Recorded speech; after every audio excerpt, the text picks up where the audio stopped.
Plateauing sucks. We're going to talk about how you can break a plateau and actually hit a PR. Let's break some barriers, get your body progressing again.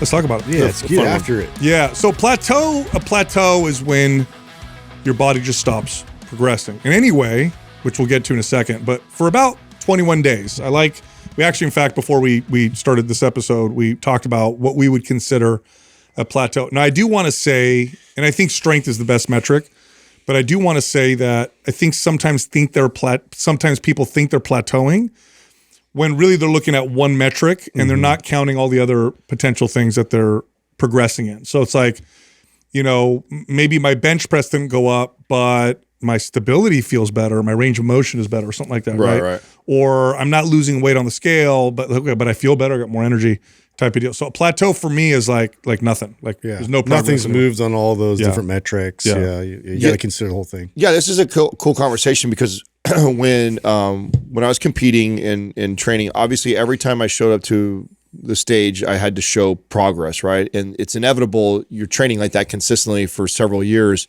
I'm going to run into these situations where, oh no, I'm plateauing. I'm not seeing results.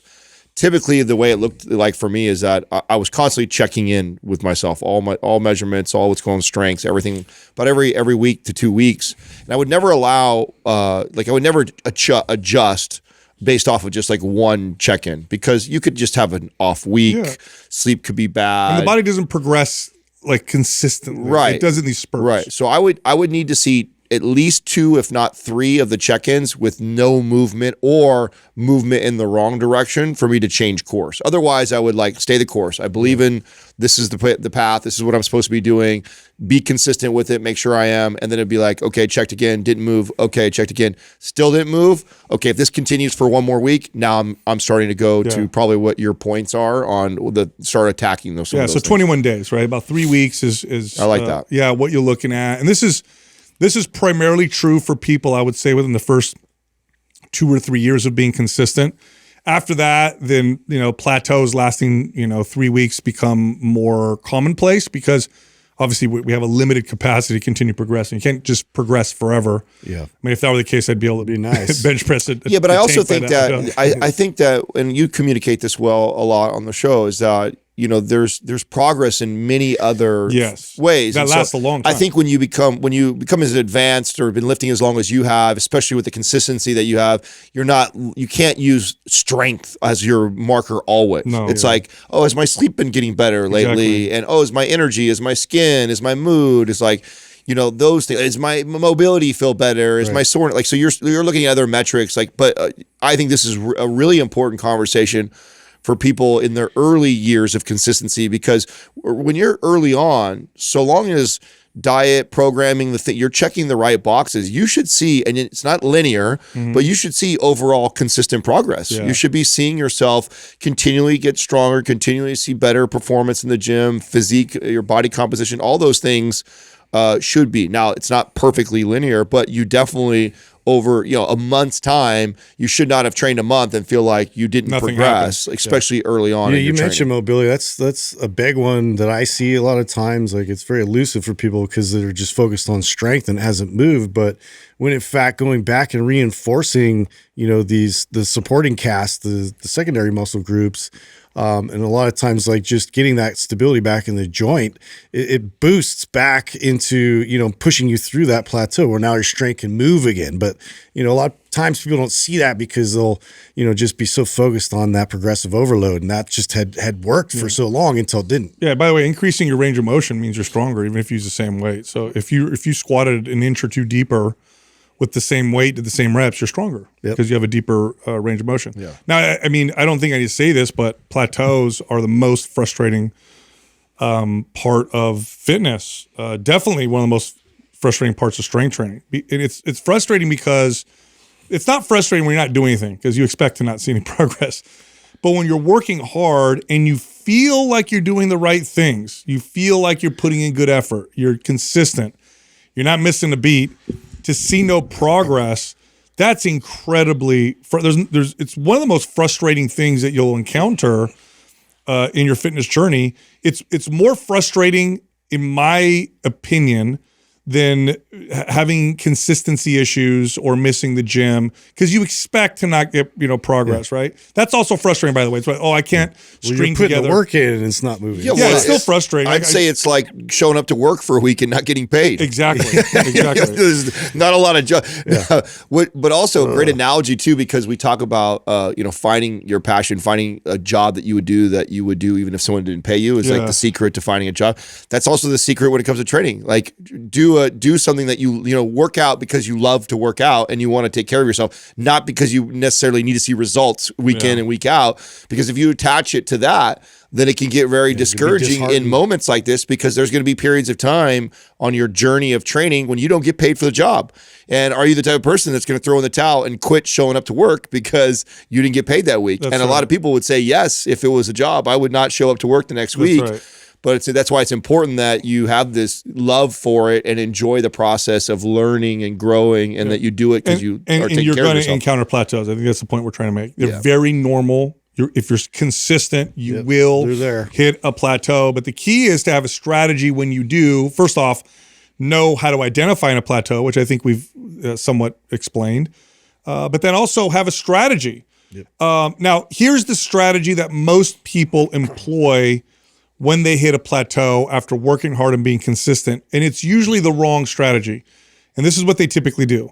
The typical person working out consistent, especially when they're first getting into it, like their first year of consistency, they hit a plateau, no progress for 3 weeks or 6 weeks.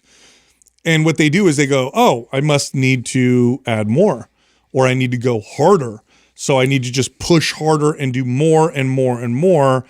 This is sometimes the answer, but usually not the answer.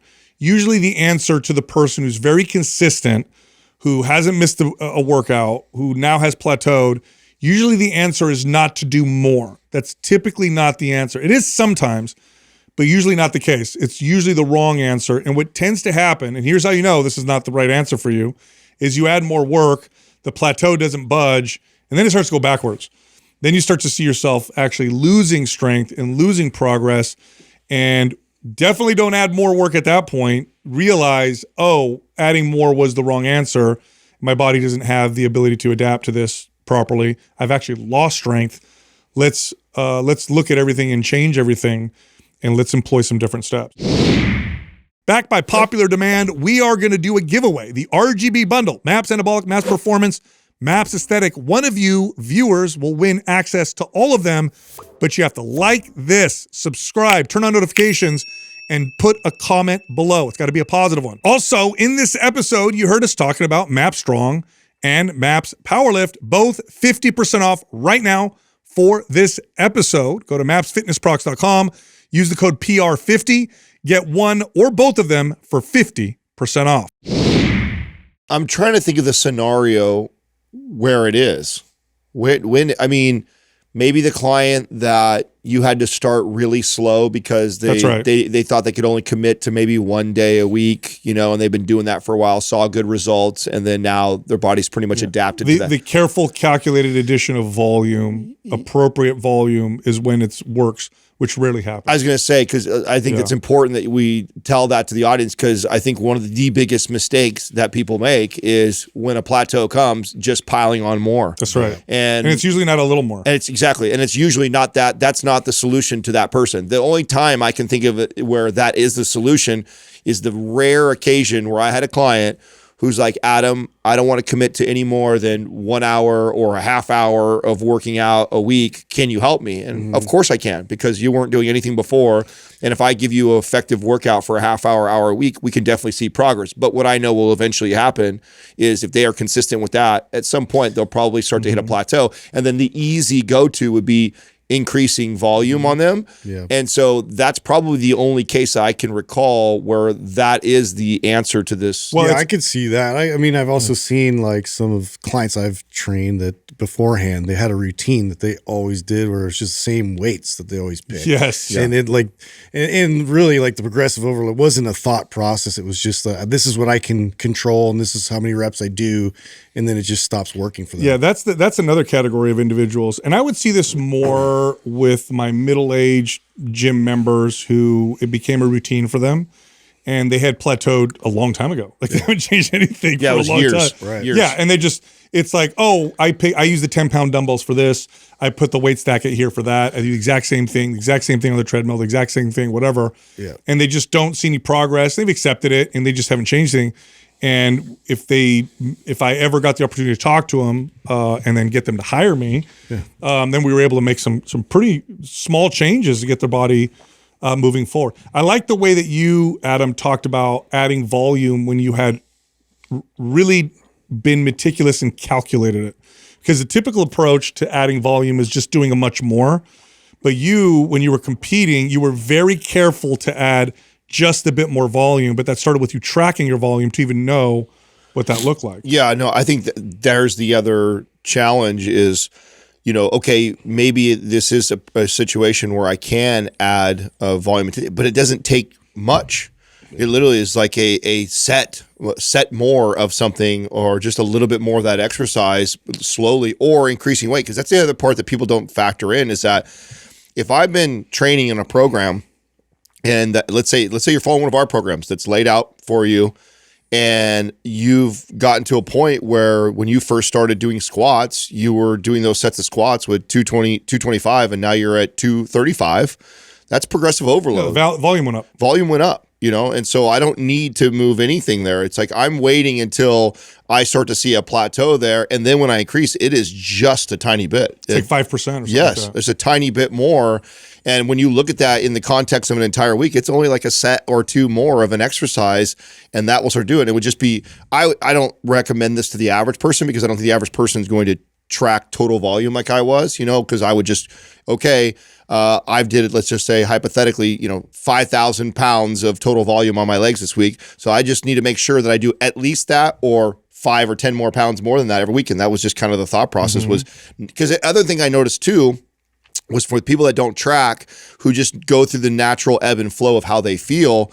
Like when I would zoom out of a month, I would have weeks where I had 5,000 pounds, and other weeks where I'd have 45, and then back up to 5,000. And so you naturally have this ebb and flow. And so my first goal was just be consistent with the volume, be consistent with it. It's funny because like diet, when people are they're not tracking and they're trying to diet, but they end up making up for the weekend so much more than they think, and they stay the same. That's what what I found with volume, is that we kind of naturally have, like you all can, like, if you think about it, you're like, yeah, it does make sense, because I know there's those times where you're like, man, it was just a good workout. And what do you do in a good workout? You throw extra more, or you do a little extra. And so we would have these natural, but then when I zoomed out, I wasn't really progressive overloading. I was having weeks were down and then weeks were up. But then when I added it all up, the total volume was, so the first step was be consistent with my total volume, and then allow me to get to a place where I wasn't seeing progress, and then I would just barely bump it up. Well, the first thing I think you need to focus on and really look at carefully, because it's objective, is strength. Strength is, of all the metrics, and I don't think it's a perfect metric in the sense that you don't need any other metrics. I think compiling metrics is a great way to really judge the effectiveness of your workout and how your body's progressing and all that stuff. But if I had to pick just one metric, especially if I was dealing with somebody in the first 3 years of consistent strength training, it's strength. Yeah. Because strength tells me a lot by itself. Other metrics don't tell me a lot by themselves, or at least not as much. So with strength, if somebody's getting stronger, then I know that their nutrition is at least adequate. I know that their training programming is at least moving them in the right direction. I know that their sleep. Yes. So if strength is moving forward, then I know we're doing okay. We're doing well. So I think the focus on strength is very important. Now, what lends itself well to this, even if you're somebody that doesn't really care too much about how strong you are, or at least how strong you are is just a means to an end, because you just want to get lean or you want to change how you look. I think a great plateau buster for those people is to follow a strength training program where strength is the goal. In other words, I'll give you an example. I used to do this all the time. I'd have female clients who would hire me whose primary goal was just to look good. They really, how much weight they lifted was cool and they liked it, but they didn't really care if they squatted 135 or 100. What was important to them was how they looked in the mirror, how they felt in their clothes and all that stuff. So it wasn't that big of a deal for them. And they would hire me because they weren't progressing. Well, one of the best ways to get them to progress again was to have them train a powerlifting routine where the goal was to get stronger. And regardless of how you look, we're going to get your squat and your deadlift and your bench press, for example, to go up. And it was great because powerlifting routines in particular, or competitive strength training type routines where you're competing to lift more weight, the programming is so much more precise. Bodybuilding routines are not nearly as precise. HIIT routines, definitely not as precise. But powerlifting is typically a science because they're designed for competition. And so when you look at a powerlifting routine, it looks like 90% of your 1 rep max here, 30% here, follow these reps. Regardless of how you feel, oh, I feel like I could do more reps. Don't worry about it, follow the program. It's about getting stronger following this objective metric. And when you get stronger, other things start to follow along, including and especially the aesthetic. So I think focusing on strength is a great place to start. This episode is brought to you by Joy Mode, great for pumps in the biceps and also down there. Click right here if you want a discount. Well, naturally just builds better behaviors throughout your day when you're focused on strength, and which is what we're trying to reiterate to that type of client that's trying to lose body fat and look better and all these things. It's just harder to communicate that. Whereas they can focus on strength, it's like you have to get the adequate amount of sleep, you have to rest, and you have to eat well. And all these things have to factor in. Yeah, and it's accountability built into that. So I think it's great to steer somebody there first, and then as we go along in the process too, that's where we can alter things to cater more towards more physique and aesthetic goals. So I want to blend this point, if you don't mind, with your second point. Yeah. Because for me, this is one of my biggest hacks for breaking through a plateau, and that would be, to your point, focusing on strength. Okay, well, what do I do if I'm plateauing strength-wise in all these major lifts I do? And that is change the exercise up and then chase strength. So like one of the best hacks ever is because everybody has this. Everybody listening right now has a handful, if not more, exercises that they just avoid. They just don't like it, or they're scared to try it, or it's just not their favorite to do. They suck at it. Yeah, they suck at it. You name the list. The list goes on and on, but we all have it. I don't care how long you've been lifting, how advanced you are. Yep. Everybody has a list. They have a list of these exercises, and I guarantee on that list, there's a handful of really good exercises that belong in there. And so one of my favorite ways to break through a plateau is pick some of those exercises, or pick a program that is different than what you would normally do. If you're that's why I like your point of like, you're helping out like the girl who wants to build the booty, or the bikini competitor, or the guy who just wants to look a certain way, moving them to a strength focused, powerlifting, strongman type of routine, which has all these different exercises that they don't lift in their bodybuilding world, is one of the greatest ways to bust through a plateau, because mainly they're doing movements that are unfamiliar. We can now pursue getting stronger in those, which is also psychologically beneficial, because when you are doing a new lift, although it's challenging and you're not good at it, the beauty is that there's lots of room to progress. So like, for example, I suck at the Turkish get up because I haven't been doing that in a really long time. The positive to that is I'm going to watch myself week over week get stronger in it. And that can be very psychologically beneficial in the pursuit of breaking through a plateau. So one of my favorite hacks is introduce new exercises or a new type of program, a direction you normally wouldn't go, and pursue strength. The combination of the two of those is like a guaranteed plateau buster. The last time this happened for me, like big time, was when we created Map Strong. Map Strong is, I mentioned a powerlifting routine. Powerlifting for me was very familiar because I've trained that way before. Bench pressing, deadlifting, squatting, in the fashion of, or with the pursuit of trying to get stronger in those. I've done that many times. I never trained with strongman type programming up until we created Map Strong with Robert Oberst. And there were exercises that I'd never done, like snatch grip, high pulls, and really heavy trep bar, farmer walks. Wide grip deadlifts. Yeah, Z press, like just all these weird, like wide grip, snatch grip deadlift. Like I never did the Zercher squat, like, exercises I'd never really done in programming before. And it was the first time in my adult life where I went radically different, and I got great. Exactly what you said. It's like, I'm doing this new exercise, I'm going to suck at it, so I'm going to try it. And then the next week, I can add 10 pounds. And the next week, I can add, like that didn't happen to me since I was a teenager. It's like newbie gains. Yes. It's like it's the hack. Everybody who's been training for a while or a long time knows what, like you always refer back to, man, when I first started, it was so great. Yep. you can hack back into that. And one of the hacks is going to, you know what I love about that program too? It reminds me of how we met and how I was impressed by what you did in MAPS Anabolic before we went out. Before I knew Sal before we met in person, we'd only talked virtually, and you sent over MAPS Anabolic, and I went, oh, this is brilliant. And what I thought was so brilliant was the way he programmed it, because I knew what his first phase, what he was doing, because I knew he was solving a problem with most all of our clients, that they didn't focus on strength in these compound lifts.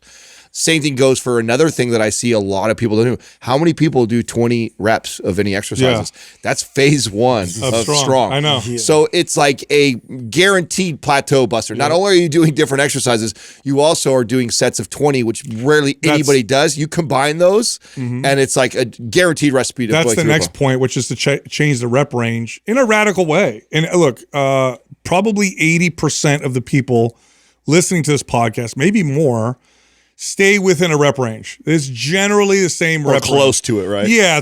Sometimes I do 3 more reps or 5 more reps, but you're not in a radically different rep range. Like if you train in the 12, 15 rep range, like when's the last time you trained in 3 reps?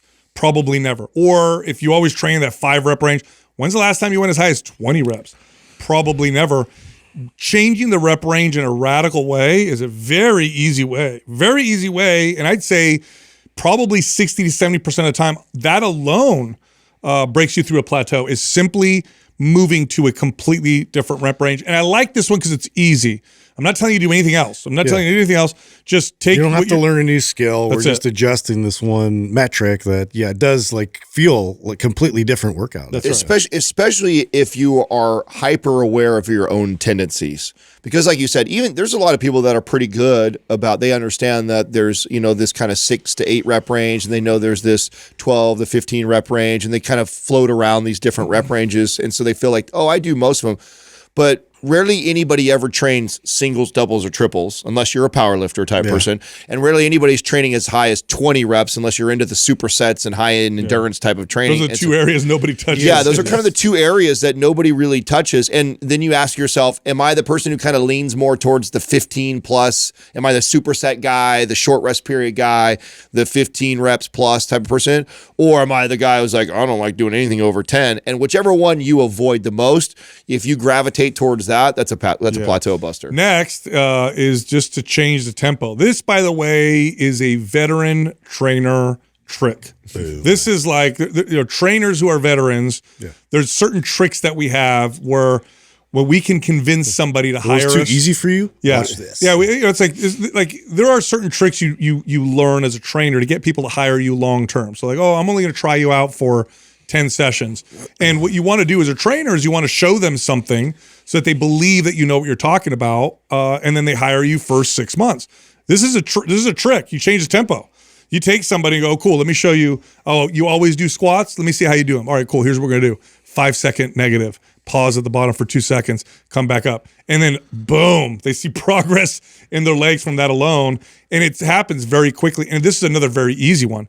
Take your current workout and the one most people don't do is the 4-second negative. Yep. So take your reps, give it a full 4-second negative before you come up. First off, you're going to have to lighten the load by a good 30, 40%. But watch what happens to your progress. Now, if you are that rare individual that does that, speed it up a little bit. But change the tempo is a very easy way to get the body you have to adjust your rest a bit more with that as well, and recovery. But yeah, it's all those factors. It changes the whole dynamic of the movement.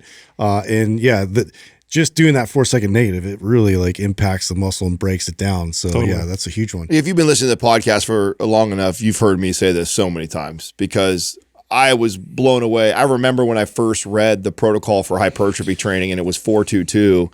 And then I went out in the gym and I just started counting everybody's neg, and I was like, nobody does it. No. So this became my hack for the advanced lifters. And the reason why I say that is not because it won't affect newbies or somebody who's a novice. It absolutely will affect them too. But sometimes I actually would get to train somebody who who knows all the stuff that we said before. They actually do train in all the rep range. They do understand a lot, but I found nobody messed with tempo. That was why you say it's an advanced or like an experienced trainer. Experienced trainer who's trained a whole bunch of all different people may have came across some advanced lifters that have done a good job of changing the exercises, going after strength, messing with rep ranges. Oh, but I bet they didn't fuck with tempo. No, never. Yeah, I bet they didn't mess with tempo. And so messing with tempo, manipulating that, but yet not changing any of their routine up was a surefire way for me to show them like something different. And that was like an easy hack also to break. And by the way, plateau. you can be very specific with this. If you plateau in just one area, you could change the tempo of just that exercise. You don't necessarily have to change your entire workout this way. But if you have a lift where you're really trying to get that lift to improve, change the tempo of just that lift and then watch what happens. A lot of times, even if you're more experienced, you can add more explosive tempos. So it's all about acceleration at that point, which gives a more fast twitch response. Watch your muscles like completely respond differently. That's what happened with me with Map Strong, because Map Strong has the snatch grip high pulls, which I rarely programmed explosive lifts like that. And I got crazy upper back gains from that. Now, you mentioned earlier, Adam, about knowing your tendencies. Here is something very valuable, which is find a new structure and then follow it and trust it. Because here's what ends up happening, and I'm guilty of this. A lot of people are guilty of this. We all are. You'll change something, and then you go back to your old tendencies. Of course. And you'll try it for a couple weeks, and you go back. Like, okay, I always back squat. They said try a new exercise. I'm going to front squat this week. And then what do I do next week? Go back to back squat. No. Follow a new routine. Stick to it. Stick to it. Allow your body to adapt and get better with it. And then watch what happens. Following a routine, I don't need to make the argument that having a structured routine is valuable for a beginner, obviously, because they need to know a direction. But I will make the argument that it can be just as valuable for the advanced lifter, because advanced lifters follow their own thing. They get stuck in a rut. They do the same thing, tend to follow the same tendencies. When I am given a new routine that I didn't write, or I didn't necessarily say, oh, this is not something I want to do, but I know if I follow it, because it's not something that I have a tendency to do, I'll get great results as a result. Guaranteed, and everybody is this. I don't care what anybody says. All of us in here are this.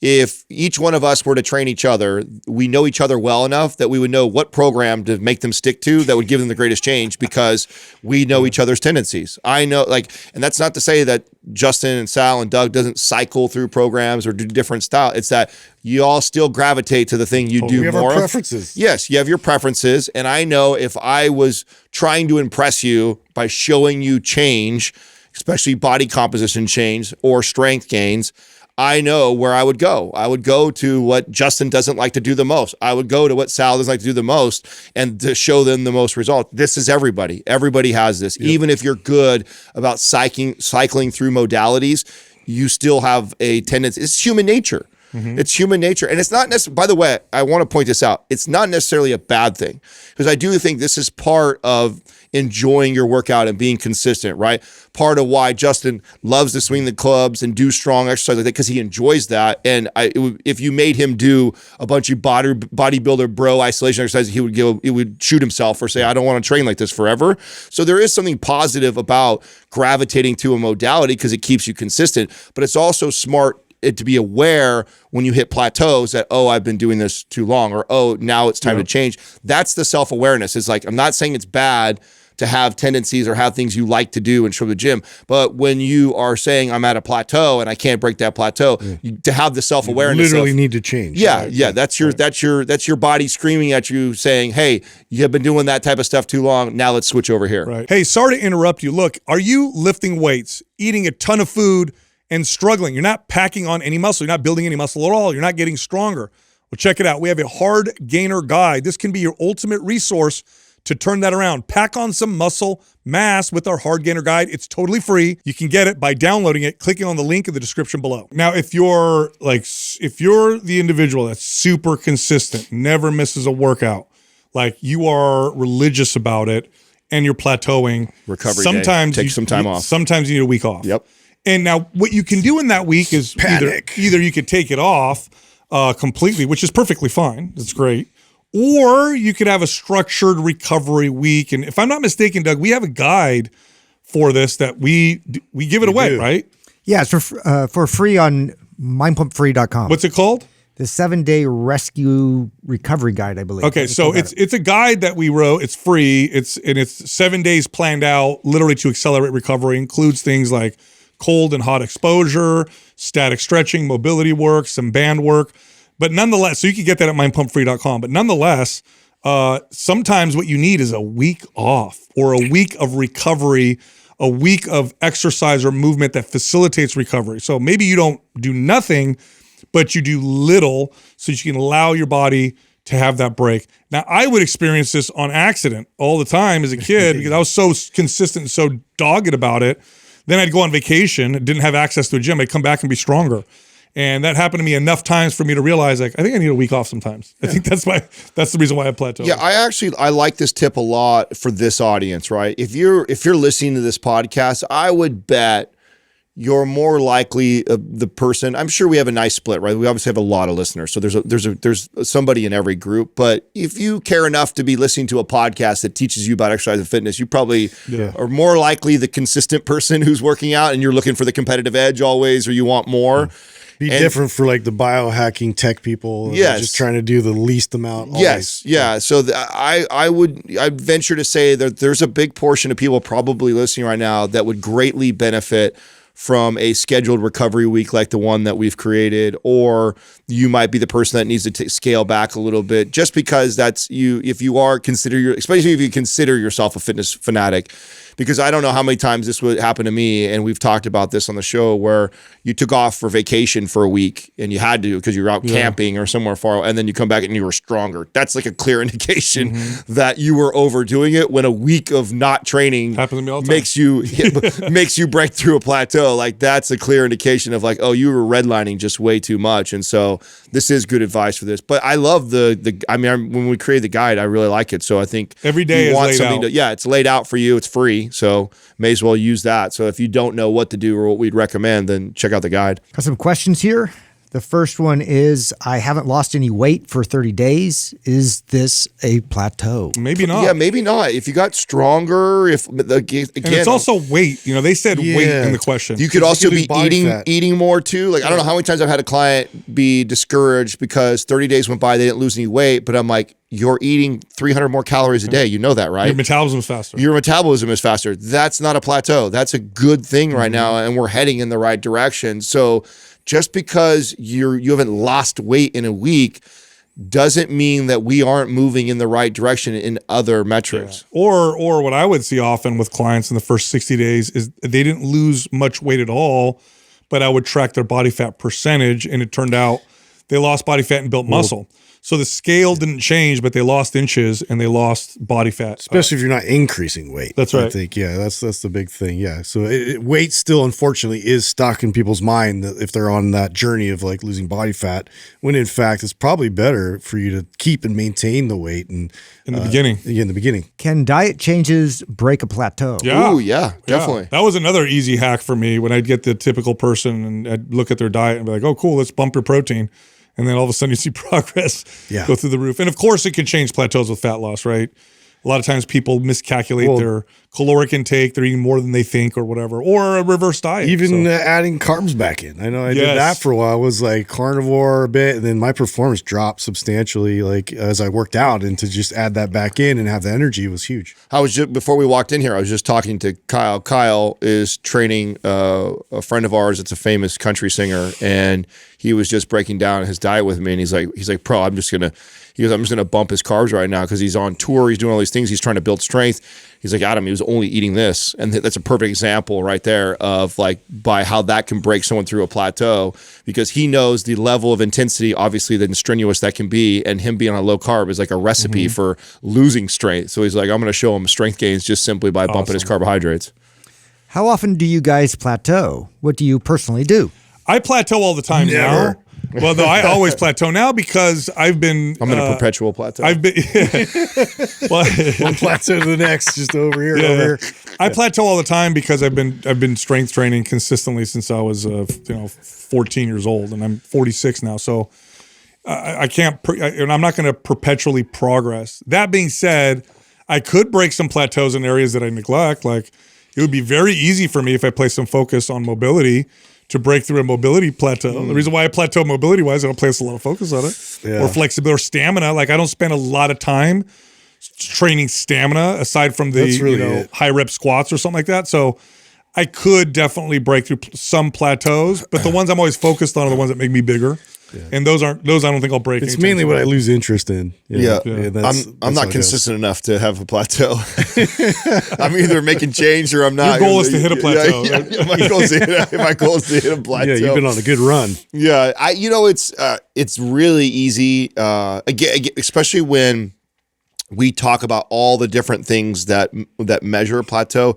It's actually very easy for me to not. One, I'm definitely nowhere near the I'd have to be at Sal's consistency level to even make this even think about a concern, because I'm normally progressing one way. But it's just a shift of focus.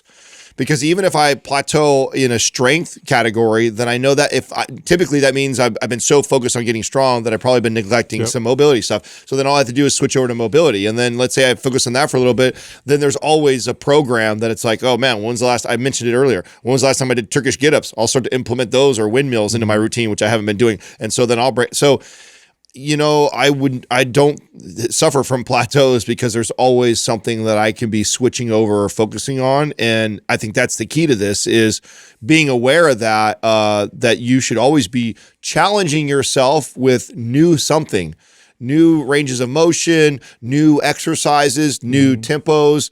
And so, nobody should really hit a plateau for that long. If they do, they should definitely be shifting their focus. Does sleep affect plateaus? Oh God, of course. I can't. I mean, I remember the first time I had a client like this where I couldn't figure out what was going on. We had changed different parameters and metrics, and we'd start moving forward a little bit, but they'd plateau real hard again. And then I addressed sleep. This was in the early days. I would consider my early days as a trainer, first 5 years or so, when I didn't realize the impact sleep had. Mm-hmm. And I had a trainer that worked for me who was very good at understanding the whole body. And I heard her communicate to a client about sleep. And I thought, I guess that is true. And I worked on sleep with this person, and it was like a magic. It was like a magic wand. Yeah. Everything progressed suddenly because we flexed. Key just unlocked all its potential. Totally. And the best routine, by the way, will suck with terrible sleep. So sleep is such an important part of all this that it for sure has an impact. I feel like every young trainer tends to neglect this conversation, and then you become an older trainer, and then it becomes the only thing you talk about. I think especially if you're a new parent. I didn't know this was so important. I think once you reach an age where it's obvious, then you realize, oh shit, how long I was getting away with not focusing on this. And I don't know if I've ever met a trainer who's been training for 10, 15, 20 years and is now in their 40s and 50s and reflects back to when they were younger and says like, man, I wish I would have figured that out sooner. Because it's interesting how the human body will eventually force you to understand and grasp this. And then you realize, holy crap, it's such a game changer to get sleep and to focus on that. So yeah, no matter how old you are right now listening to this, if you're young and you don't think it's that important, it is. And I promise you, if you put some energy and effort towards it, you'll see a difference. If you're older, you're probably already nodding your head that like, this because how easily sleep affects everything. Totally. All right. I know you liked that episode. If you did, check this one out. 30% body fat. For men, this is way too high. This is actually a bit high for women as well. So in today's episode, we're talking about how you can go from 30 to 10. What is 10% body fat? This is when you have a visible six-pack. Can you go from 30 to 10%? Yes, it's possible, but not if you guess along the way. So we're going to talk about how you can do that in today's episode. Now, there's a huge range, right, of like body types. Yes. Some people can run a little bit heavier or a little bit higher body.